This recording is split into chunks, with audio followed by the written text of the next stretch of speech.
Bueno, continuamos pues con esta sesión académica, la número 12, y hablamos de los muestreos probabilísticos. Ahora, y dentro de los muestreos probabilísticos, hice referencia al sistemático y voy ahora con el de conglomerados,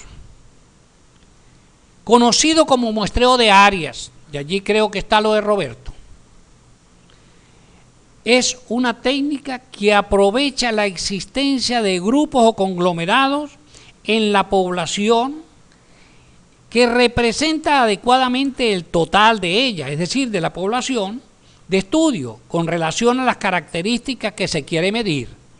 Entonces, en el caso de Roberto, que está trabajando con determinadas 4 provincias, el número que sea, lo primero que hay que ver es con qué característica va a estar dentro de esas provincias.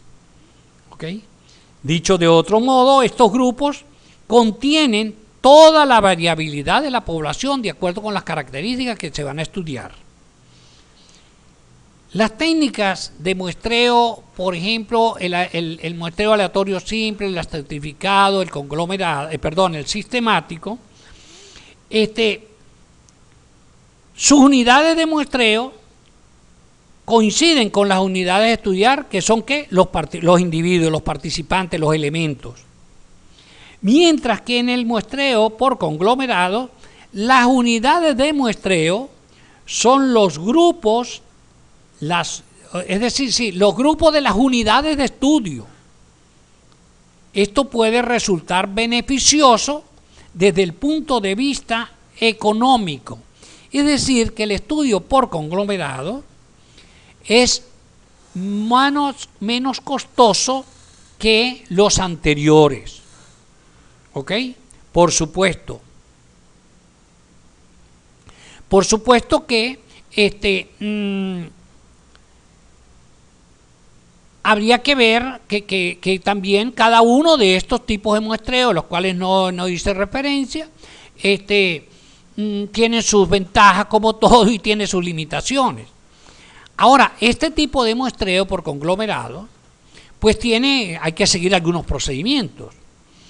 Y uno de ellos lo primero que hay que hacer es definir los conglomerados. En el caso de Carlos debe definir esas provincias. ¿En qué consiste? Bueno, consiste en identificar una característica que permita dividir la población en grupos disjuntos. Es decir, que no haya solapamiento, que lo que tenga en un grupo también lo tenga el otro. Y además de eso, que sean exhaustivos. Es decir, todos los individuos deben estar en el grupo, de tal manera que esos grupos no difieran entre sí en relación a aquellos que queremos medir. Allí tienes ya entonces, Roberto, un criterio de cómo entonces tomar en cuenta esas 4 provincias. Ya tienes vas a trabajar por conglomerado, bienvenido sea el tipo de muestreo que estás eligiendo. Pero ahora debes tomar en cuenta este primer elemento, este primer procedimiento. Un segundo procedimiento sería el siguiente. Una vez definidos los conglomerados, se seleccionan aleatoriamente esos conglomerados a estudiar. Tú tienes 20 conglomerados, vas a seleccionar aleatoriamente los que vas a estudiar. Ese aleatoriamente puede ser ya sea mediante el muestreo aleatorio simple o el sistemático, los dos que vimos anteriormente. O bien el simple o bien el sistemático. Puedes tomar uno de esos dos. Un tercer aspecto a tener en cuenta es que una vez que se haya seleccionado los conglomerados a estudiar, se puede investigar a todos los sujetos que forman parte de los mismos. Es decir, que forma parte de cada conglomerado. Es decir, puedes investigar a todos los sujetos. O bien aplicar un proceso de muestreo dentro del conglomerado. Es decir, tú seleccionas, por ejemplo, a manera de ejemplo, 3 conglomerados y los estudias a ellos. O puedes seleccionar 3 conglomerados y dentro de cada conglomerado seleccionas aleatoriamente un grupo de individuos o un grupo de elementos que tiene el conglomerado que vas a estudiar.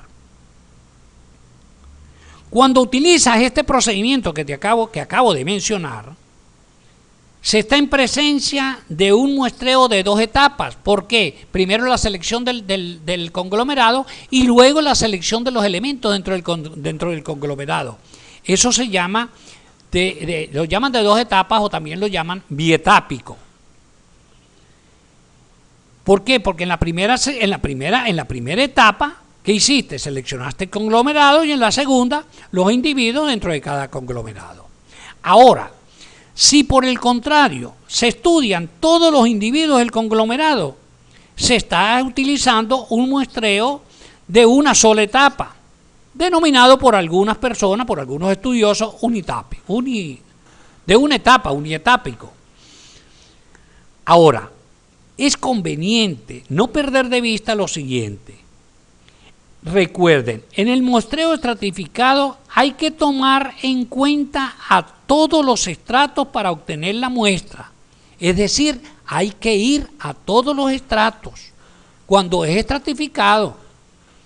Mientras que en el muestreo por conglomerado, el investigador solamente selecciona aleatoriamente un determinado número de conglomerados del gran conjunto de conglomerados que hay en la población.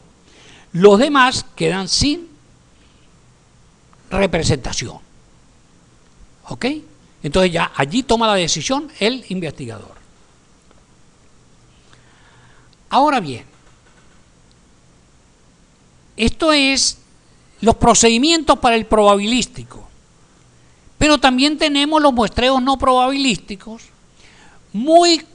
por algunas comisiones de tesis, por algunos estudiosos y por algunos investigadores no visto de muy buena manera, porque dicen que no es representativo. Bueno, tiene una serie de argumentos para querer rechazar o desconocer, este otro tipo de muestreo. Pero resulta que en la vida diaria este tipo de muestreo se da. Ya es aquí donde les voy a contar lo siguiente. Hace muy poco, hace cuestión de menos de un mes, un profesional que está haciendo unos estudios de doctorado presenta su proyecto de investigación y utilizó el muestreo no probabilístico en una parte. Yo fui a su asesor en la elaboración del instrumento, en estas cuestiones, y entonces cuando él me envía, el veredicto de su comisión de tesis, de doctoral, pues una de las críticas que tiene es con el muestreo no probabilístico. Pero ¿por qué hay esa crítica? Porque él no fundamentó bien la utilización del muestreo. Y cuando digo bien, sustentado con autores. Porque una vez que usted sustenta cualquier aspecto en su tesis con con los autores que sean necesarios, ahí la comisión no puede echar para atrás ese trabajo, porque está fundamentado, pues, está fundamentado. Permítame detener este video acá.